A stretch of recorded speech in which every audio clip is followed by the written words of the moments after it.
Hello everybody. Effin Fluoroquinolones video 5. I've been a doctor or a pharmacist or a prescriber for X amount of years, 10, 20 years, and I've never heard a reaction like this to Cipro or any other fluoroquinolone. So there's two parts to this problem.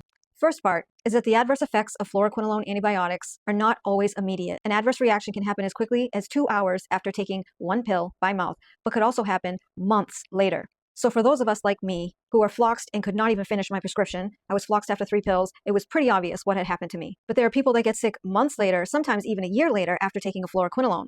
I mean, after you take a medication and you seem fine, you're pretty much not going to think about it again, right? I wouldn't.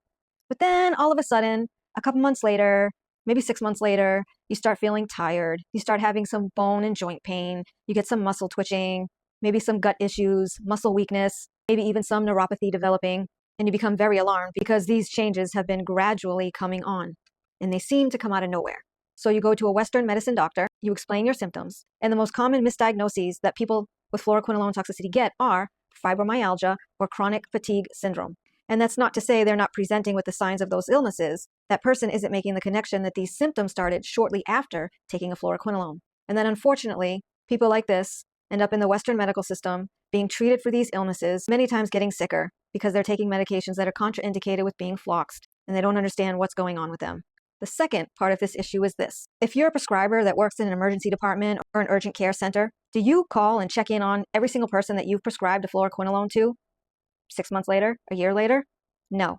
So how would you know if a person has had an adverse reaction to a fluoroquinolone antibiotic? The same goes for doctors. There are doctors in that exact scenario that I just described that do hear from their patients that they're feeling sick after a fluoroquinolone, but they too are not making any connection. And so they're saying, my patient has fibromyalgia, has nothing to do with the fluoroquinolone antibiotic that they took. So reactions to fluoroquinolones are not immediate. They can happen months to even a year later.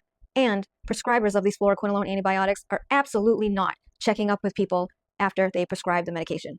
So if a prescriber does not follow up with every single person they prescribed a fluoroquinolone to, it is impossible to know if that person has had an adverse reaction or not. Thanks, everybody.